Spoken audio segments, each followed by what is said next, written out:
इस साल board exams के रिजल्ट्स आए। 21 लाख लोगों ने बोर्ड एग्जाम्स पास किए, बट सिर्फ 44,000 स्टूडेंट्स के आए more than 95% marks. I have secured 99.8%. I have scored 99%. और मेरे क्लास 10 बोर्ड्स में 99.6% आए हैं। और इस 2% वाली कैटेगरी ने क्या किया, कैसे किया, थ्रू आउट द सेशन क्या ऐसी स्पेशल चीज़ें फॉलो की जो बाकी 98% स्टूडेंट्स ने ध्यान नहीं दी, ये देखने वाले इस वीडियो में काफ़ी टॉपर से बात की। और जो 5 पॉइंट्स मैंने एक्सट्रैक्ट किए हैं, इन 5 पॉइंट्स को अगर एंड तक समझ लेते हो तो इस बार 95% तुम्हारे गारंटीड हैं। पॉइंट 1, एनसीईआरटी के साथ साथ रेफरेंस बुक्स का सही टाइम पर सही यूज़ करना पड़ेगा। बाकी सारे यूट्यूबर बोल रहे थे आर डी शर्मा बहुत मोटी बुक है मत लगाओ, लेकिन मैंने सिर्फ आपके कहने पे सिर्फ सॉलिड एग्जांपल लगाया और मेरे मैथ में बहुत अच्छे मार्क्स आए भैया, थैंक यू सो मच। इस वॉइस मैसेज को अगर मैं इलेबरेट करूं तुम्हारे लिए तो कई लोग सोचते हैं ना कि R D Sharma, R S Agrawal ऐसी मोटी मोटी बुक्स और जो बाकी रेफरेंस बुक्स होती हैं, ये बुक्स की कोई ज़रूरत नहीं है। पेपर तो एनसीईआरटी से आता है, सब लोग कहते हैं एनसीईआरटी से, टॉपर्स इंटरव्यू में भी कहते हैं कि एनसीईआरटी से ही पेपर आता है, और बात भी सच है। बट रेफरेंस बुक से हम अगर प्रैक्टिस करते हैं तो पेपर में क्वेश्चन कैसे फ्रेम हो रहे हैं, किस टाइप के क्वेश्चंस फ्रेम हो रहे हैं, और उन क्वेश्चंस को अटेम्प्ट करते वक्त हम जितनी भी सिली मिस्टेक्स कर सकते हैं वो अपनी प्रैक्टिस में ही कर लेंगे, और एग्जाम्स में कम से कम चांस रह जाएंगे सिली मिस्टेक्स के, जो तभी होंगे जब तुम प्रैक्टिस करते हो, जब तुम बल्क में क्वेश्चन सॉल्व करते हो, specially in math, science and social science. तो रेफरेंस बुक्स, अच्छी रेफरेंस बुक जरूर सॉल्व करना। इस वीडियो में जाकर देख लेना, लिंक डिस्क्रिप्शन में है कि कौन कौन सी रेफरेंस बुक्स इस साल के लिए तुम्हारे लिए बेस्ट होने वाली हैं। नाउ पॉइंट 2, कि स्कूल, कोचिंग, यूट्यूब कहीं से भी पढ़ो यार, बट रोज रोज पढ़ना है, डेली पढ़ना है, सेल्फ स्टडी का टाइम स्लॉट खुद का फिक्स करना है। सर मेरे मैथ्स में 99/100 मार्क्स आए हैं and the credit goes to all those hard efforts kept in front by you, like literally assignments and worksheets that you have provided me, they really helped me, so thank you so much.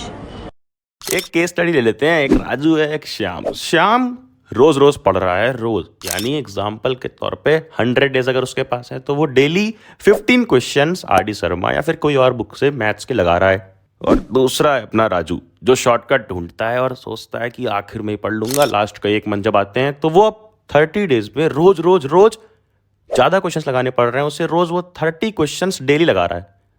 यहाँ पर राजू के case में 30 × 30 = 900, and इधर श्याम के case में अगर वो 15 questions 100 days तक लगाता है तो 1500 क्वेश्चंस। और ये कोई क्वांटिटी का डिफरेंस नहीं है, क्वालिटी का डिफरेंस आएगा। क्यों?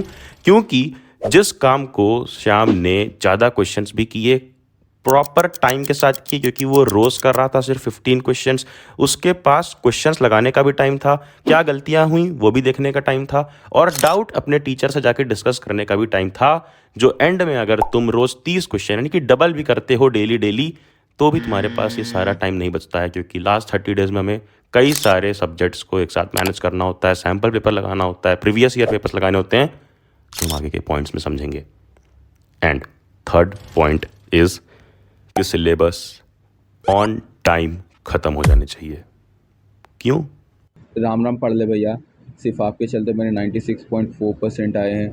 मैंने दिवाली तक सिलेबस कंप्लीट करके आपके दिए हुए प्रीवियस ईयर क्वेश्चन पेपर और वर्कशीट से सारे क्वेश्चन लगाए थे। अब ध्यान से समझना कि इस स्टूडेंट ने क्या बात बोली, कि जब सिलेबस टाइम पे ख़त्म हो जाता है तो उसके बाद टाइम हमें मिलता है रिवीजन का, टाइम मिलता है प्रैक्टिस का। रिवीजन एंड प्रैक्टिस, इन दोनों टर्म्स को ध्यान से समझते हैं। सबसे पहला टर्म है रिवीजन। रिवीजन हमें करना होता है अपने अकॉर्डिंग, कि कौन कौन से चैप्टर्स तुम्हारे अच्छे हैं, कौन कौन से चैप्टर्स में वीक हो तो उनको ज़्यादा टाइम देना पड़ेगा। तो अपने अकॉर्डिंग एक मैनुअल प्लान बना के सब्जेक्ट वाइज रिवीजन करना होता है। कैसे करना है ये मैं आगे तुम्हें बता दूंगा। एंड प्रैक्टिस हमें करनी होती है सीबीएसई के पैटर्न के अकॉर्डिंग। जैसे इस साल सीबीएसई का पैटर्न है 50% कॉम्पिटेंसी, 30% सब्जेक्टिव क्वेश्चंस और 20% ऑब्जेक्टिव क्वेश्चंस। अब जब भी कोई क्वेश्चन बैंक, कोई practice paper, sample paper solve करने जाओ तो तुम्हारे पास प्रॉपर नोट्स होने चाहिए जो कंसाइज हो, जिसमें इस बार जैसे क्वेश्चंस आ रहे हैं वैसे क्वेश्चंस भी हो, जैसे एक्टिविटीज से क्वेश्चन हो, बॉक्सेस से क्वेश्चन हो, जो है हमारे नोट्स में आ रहा है। और सिर्फ ये देखो, सिर्फ साइंस नहीं, अब सोशल साइंस के ऐसे डिटेल्ड नोट्स जिसमें निमोनिक्स तक हैं, जिससे तुम्हें याद नहीं करना पड़ेगा, रटना नहीं पड़ेगा, एक टर्म से सब कुछ याद हो जाएगा। और मैथ्स के भी नोट्स जिसमें मैंने व्हाट्सएप लैंग्वेज में लिख दिया है ट्रिक्स, जिससे तुम्हारे क्वेश्चन जल्दी सॉल्व होंगे। कौन सी ट्रिक किस टाइप के क्वेश्चन में यूज़ करनी है ये जान जाओगे। सारे के सारे नोट्स वेबसाइट पढ़लेअक्षय.com और अपने टेलीग्राम चैनल पढ़ले अक्षय पर मिल जाएगी। लिंक डिस्क्रिप्शन और पिन कमेंट में दे दूंगा। नोट्स ले लिए, फिर रिवीजन कर लिया, उसके बाद उसी टेलीग्राम चैनल पढ़ले अक्षय पर ही मिल जाएंगे वर्कशीट्स हर सब्जेक्ट के। वर्कशीट्स में अपने पैटर्न के अकॉर्डिंग, क्या था पैटर्न, 20% ऑब्जेक्टिव तो ऑब्जेक्टिव क्वेश्चंस हैं, 30% सब्जेक्टिव तो सब्जेक्टिव क्वेश्चंस हैं, एंड 50% कॉम्पिटेंसी जिसमें आते हैं ये केस बेस्ड क्वेश्चंस, ये image based questions, table based questions, diagram based questions, यानी हर टाइप के क्वेश्चंस भी हैं। तो ये तुम्हारा मिल जाएगा एक complete set for revision and for practice. अब एक चीज़ ध्यान रखना कि ये नोट्स डाउनलोड करके सब्सक्राइब दबा देना, इंस्टाग्राम पे फॉलो कर लेना और सचिन सर को भी फॉलो कर लेना, वरना अरे ये भेड़िया इनजो बैट का ग्रिप निकाल के ना सीधा बैट। अब फोर्थ पॉइंट समझने से पहले तुम ये ऑडियो मैसेज सुनो। Thank you so much, sir, for that 1% video. I still have those magic books and it helped me a lot. Thank you. इसमें इसने ये 1% वाली वीडियो, इस वाली वीडियो की बात की है। लिंक दे दूंगा डिस्क्रिप्शन में। सिर्फ वही स्टूडेंट से वीडियो जाकर देखते हैं यार जिनको सच में अच्छे मार्क्स लाने होते हैं, जिनको सच में इम्प्रूव करने होते हैं मार्क्स। क्योंकि मैंने इस वीडियो में बहुत ही डिटेल्ड में बता रखा है कि कैसे तुम बना सकते हो मैथ्स, साइंस और सोशल साइंस तीनों की मैजिक नोटबुक। क्या है मैजिक नोटबुक? एक प्लेन नोटबुक ले लो, उस नोटबुक में मैथ्स के वो क्वेश्चंस नोट कर लो, एनसीईआरटी एग्जाम्पलर या जो भी बुक तुम सॉल्व कर रहे हो उसके जो क्वेश्चंस में तुम बार बार फंस रहे हो, और इस तरह से लिख लो कि क्या मिस्टेक तुमसे हो रही है सॉल्यूशन के साथ, ताकि तुम एंड में किसी भी टेस्ट या प्री बोर्ड्स या अपने बोर्ड एग्जाम्स के पहले अपनी खुद की मिस्टेक्स रिवाइज करके चले जाओ। Similarly with science and social science कैसे बनाना है इस वीडियो में बता रखा है, डिटेल्ड वीडियो जाकर प्लीज एक बार देखना। और इससे होगा क्या, अगर ऐसी डिटेल्ड नोटबुक खुद की बना लोगे तो एंड के टाइम पे जब बाकी लोग, कोई एनसीईआरटी ले रहा होगा, कोई रेफरेंस बुक ले रहा होगा, कोई क्वेश्चन बैंक या प्रीवियस ईयर क्वेश्चंस की बुक रिवाइज करने के लिए लगा रहा होगा, तुम बहुत जल्दी खुद का हैंड एंड मटेरियल देख कर जाओगे और खुद की मिस्टेक्स रिवाइज करके जाओगे, जो सिली मिस्टेक्स तुमसे एग्जाम में जाके ना हो।